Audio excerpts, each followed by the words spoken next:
What's happening, man? How you doing? Doing pretty good. Good to talk to you again. Yeah, good to talk to you too. Although I feel, how on social media you really don't talk to your friends a lot, but you watch what they're doing. So when you finally run into them, you're like, I've been keeping up. So I feel like I've been keeping up. I've been watching you. You're my favorite guy at Upper Hand Fantasy. And I think the first thing I want to talk about is who can we get right now? A buy low guy. Let's say our team's struggling. Let's say my friend Eddie over here. Let's say his team kind of sucks. Right, Eddie? Why am I the example? Well, I'm just saying, let's say his team kind of sucks.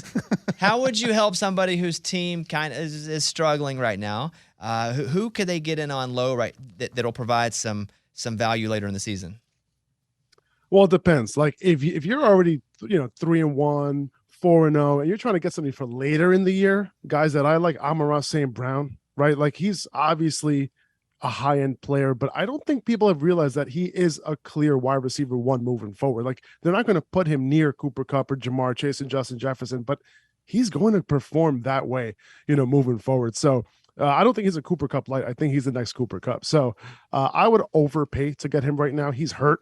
No guarantee he's back next week, but they have a bye in week 6. A lot of people are not going to want to deal with that for him to potentially miss the next 2 weeks not being in their lineup. So he's a guy that I'm going to pay whatever I need to pay right now to get him on my team, for the stretch of the season. Eddie, I'm 3-1. I have him.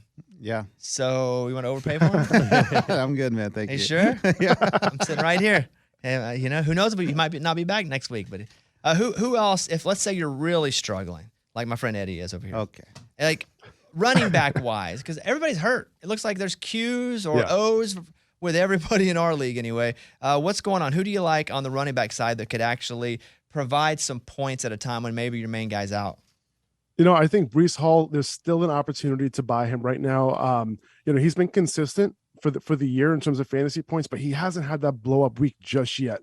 And his usage is starting to point to that happening at some point. His snaps are way up, route participation way up, getting the targets. I think he's second in targets among all running backs at this point, but he hasn't blown up. So he's getting the goal line snaps at this point as well.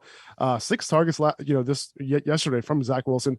That's a great sign. So the dude is talented. He's a potential league winner. And, if you lost a guy like Javonte Williams yesterday, I think Breece Hall could potentially replace that and some. Eddie, I have Breece Hall as well. So, oh my goodness. There you go. Any chance you want to hop over here, make a little deal? Let me think about it. I got them both. I'll sit on and think about it. Okay, so let's talk about quarterbacks. Who is your number one right now for the rest of the year? Is it Jalen Hurts? Is it Patrick Mahomes? Is it Lamar Jackson? Who do you have at number one? I mean, it's still Josh Allen, right? Josh Allen's still number one, right?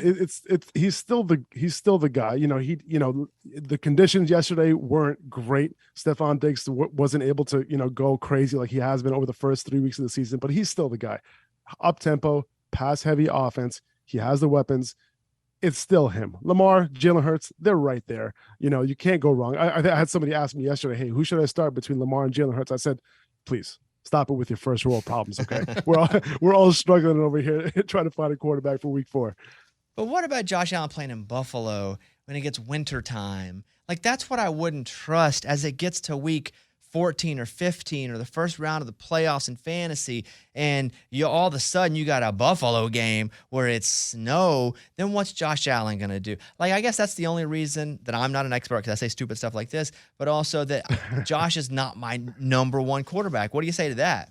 Well, I totally get that concern. I don't think that's an invalid concern. However, he's the guy that they're going to be using a ton near the goal line. Like, he has that rushing floor. He might not have as high of a rushing floor as Lamar Jackson or Jalen Hurts. However, I think Jalen Hurts, he's depending on efficiency a little bit. Lamar Jackson is definitely depending on passing efficiency. So when it comes to that time of year, I worry more about Lamar Jackson than I do about Josh Allen, because I do think that he's the type of guy that when it gets near the goal line, he's their goal line back. Lamar Jackson, he's going to have J.K. Dobbins. Jalen Hurts, he's going to be rushing a lot of touchdowns as well, but he has running backs that he can depend on too. But in terms of Buffalo, Josh Allen is their goal line back. We talked about buy low. Who would you sell high on right now where people are willing to pay top dollar and probably going to get more value? It's funny. Before this week, I was telling everyone to sell James Robinson. James Robinson was absolutely killing it, but he was there was a lot of overproduction there, and that kind of played out this week with him, not doing his thing against Philly. But Clyde Edwards-Helaire, I think that's an easy one. He scored 5 touchdowns in 4 weeks. He hasn't been getting enough volume to warrant his current production. He did get some volume last night with the Chiefs going up. But through 4 weeks, he's the overall RB4, right? I get it. He's on a great offense. Those touchdowns aren't going to be able to fall like they were, all like they were over the past few weeks. He's one guy I'm looking to sell. J.K. Dobbins, another one. He scored 2 touchdowns. Things can get better for him, but I think that's the assumption that things will get better on top of the 2 touchdowns, right? I think that's where the advantage lies if you're trying to sell him, because of the psychology around J.K. Dobbins. Only played 50% of snaps. He's sharing goal line, role with not even Gus Edwards. When Gus Edwards is back, I think this might be a little bit more of a share than we think. What about Nick Chubb? Hey man, Nick Chubb, I'm buying him high. Listen, with Nick Chubb, I wasn't as high on him coming into the year. He is going to be touchdown dependent. He's not involved in the pass game, but he's like this year's Derrick Henry in terms of, he's not involved in the pass game, but he's going to get it done for you. The talent is just too good. And then when Deshaun Watson ends up coming back, it's possible that this offense takes a step forward, in week 11. So there's only, it's already week 4. So you only have 4 or 5 weeks before that happens. And, if he has 1 or 2 duds in between that period, I think you'll be okay. But for now, what are you going to sell Nick Chubb for? Unless you're getting another high-end running back and a high-end wide receiver, there's not much else I would rather get in a package back for Chubb. I was ridiculed a lot for drafting Saquon early this season because Saquon has lived hurt. He's right now, Saquon is not hurt, and Saquon is producing every single week. Do you expect these kind of numbers to continue for Saquon? Yeah, I wouldn't sell Saquon right now. He's balling. He was a baller. I was high on him coming into the year, and we knew that. We talked about this. The overall RB1 was in his range of outcomes, and we knew. And now through 4 weeks, he is the overall RB1 in PPR leagues. So, he's a year removed from the ACL injury. And listen, we want to label guys, quote unquote, injury prone, right? But, we think guys are bulletproof and safe from injury. Look at Jonathan Taylor, right? Just suffered, what could be a high ankle sprain. Maybe he wasn't considered, injury prone, right? He never missed a practice since high school. Christian McCaffrey, he's played on more than 80% of snaps in every game so far this year. So the guys, we just never know when it comes to injuries. It's really luck of the draw a lot of the times. So no, I wouldn't sell Saquon. Keep him. Eddie, what do you think? Yeah, that was my question with Jonathan Taylor. What do I do with Jonathan Taylor? I know he's number 1. He probably went number 1 in most leagues, and now we're freaking out a little bit. What do we do with Jonathan Taylor? It depends. It depends on what your team looks like right now. If you're 1-3 or 0-4 or something like that, even 2-2, and if Jonathan Taylor ends up missing this week, you don't want to risk, getting too low. I think he still has the name value where you can get some pieces back that you can actually play in week 5. So that's, I would kind of roll it that way. If you have JT, you're 3-1, you're 4-0, I would kind of stick it through. There's no way that he can have a worse stretch than he did over the first 4 weeks of the season. It was pretty bad. Before, week 1 looked great.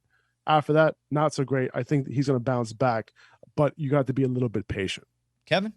Yeah, hey, what's up, Faraz? I'm a if it ain't broke, don't fix it kind of guy, and I'm about to go 4-0. So I'm Nice. sitting here with my roster, and I've beaten a team each week pretty handily. So what do I do with that roster? Do you think I should make moves, or you kind of sit there, hey, just keep riding the wave? I think it depends. What I would do personally, I would look at what your bench looks like and see if you can do some 2-for-1 trades, and really feast. You've already been feasting on all the bad teams in your league, but I would go a little deeper there. I would look at all the bad teams, see who they need, and potentially do some 2-for-1s. Maybe they're willing to give you one of their studs for 2 players that might help fill their lineup, right? And, if you're 4-0, that's what you want, right? Those are the guys who are going to win you weeks. Those are the guys that you want to build your roster on. So, if there's a little bit, let's say your wide receiver 3 is weak or your flex is relatively weak. It's not you're not starting a wide receiver 1 in your wide receiver 3 spot. Maybe you see if you can make that upgrade, and tweak it a little bit, just so that you're ready when it comes to the stretch run of the season. What's the expectation with Jamar Chase for the rest of the year? With Jamar Chase, I think he ends up doing his thing. He had an amazing week 1. I think he's a good buy low right now. The name value is why it might be a little tough, but we saw what he was capable in week 1, 10 for 129 and the touchdown. He's above 27% target share in 3 of 4 weeks. The thing is, he has a very good complement in T. Higgins, right? If Joe Burrow only needs to throw the ball 31 times like he did yesterday, or I'm sorry, on Thursday night, then, there's a chance that, only one of them blow up. But Chase has that winning ability, just like how I was talking about. He's like one of those guys that I would trade for. He's going to win you weeks. He won people weeks in week 1. Week 5, they play the Ravens. So there's a chance that he blows up in that game. They have one of the worst secondaries in the league. So if you're looking to buy somebody, he's somebody to buy right now before he blows up next week. All right, 2 final questions before you go, but let's talk about surprises. Who has been the biggest surprise running back for you so far this season? It's James Robinson, somebody I was looking to sell. Coming into week 4, he was the 3rd best running back through 3 weeks. Not only did he have to overcome an Achilles injury that he suffered late in the season in December, which is known to be a death blow to running backs in the NFL, he had to prove himself to a new coaching staff as a former undrafted free agent, someone the team did not invest in at all, and had to compete with a first-round talent and one of the better running back prospects over the last couple of years in Travis Etienne. And he ended up winning the job, the early down job over Travis Etienne. So super impressive, right? And the Jaguars then actually being a much better football team with Doug Peterson at the helm definitely helped too. And then finally, I'll ask you that about wide receiver. Like, who's been the biggest surprise that you expect to continue to perform? I think, same team, Christian Kirk. Despite, he had a bad week 4, right? But he still got the targets. He's still a top 10 fantasy wide receiver through 4 weeks. He's playing in the slot, which is what we've seen with these coverages moving a lot into zone. That's one of the reasons why these slot wide receivers doing really well. The ones who are able to diagnose the zone, Cooper Kupp, Amon-Ra St. Brown, guys like that, they're doing well. And I think Christian Kirk is not at that tier, but he's going to continue to get it done. He's with the target share that he's getting. He was mocked a little bit, right? Like the Jaguars were mocked, by paying this guy all that money. But listen, he's producing. They paid Zay Jones. He's producing too. So, going into week 4, Kirk was averaging 6 catches for 89 yards and a touchdown. So, and I do think that, the volume is matching the production here. So I do think it is sustainable. Eddie, what's your record? Oh, me? I'm one in. Yeah. Well, yeah, one in. I got a lot of these. I got a lot of these players. You may want to hop in on. Hey, I do have one quick question. I thought it was real Go cute. ahead. I was real cute drafting DeAndre Hopkins, thinking like, oh, he's gonna come in a few weeks late, and then he's gonna dominate. But the Cardinals suck, and Kyler Murray, like, is that even worth holding on to DeAndre Hopkins, or is he just gonna be DeAndre Hopkins? And yes, this is gonna be awesome. I think I think it's good to hold him. However, if you're 1-3, I would look to trade him now because he's not doing anything for you right now, right? Like I would look at the 4-0 teams and the 3-1 teams. They're much more willing to hold DeAndre Hopkins on their bench while they give you some stuff that you can use right now and then into the rest of the season. Hey, Bones, you like DeAndre Hopkins? Hey, buddy. Hey, I'll give you one final thing. You have him too. One final. So I picked up Gronk, and I'm sitting him on my bench because I can right now, thinking that Tampa's going to call him back into service because Tampa's playing wide receiver roulette right now. People hurt, people coming back. They're picking up Cole Beasley. What do you think about Gronk coming back? I think it's possible, man. I would not bet against it. It's a lot of mixed signals with Gronk and Brady going back and forth. So I would not. Who wants to go through a training camp? Who wants to go through the regular season when you're going to make the playoffs and potentially make the Super Bowl? I can totally see this guy coming back in the stretch run. The fact that you have Gronk on your bench and you have that luxury to hold that guy tells me that you have a pretty good team. Exactly. All right, Faraz Siddiqi, you guys follow him at Upper Hand Fantasy. Hey, thanks for the time, and we'll catch up in a few weeks. Of course, I appreciate it, man. Thank you so much. See you, buddy.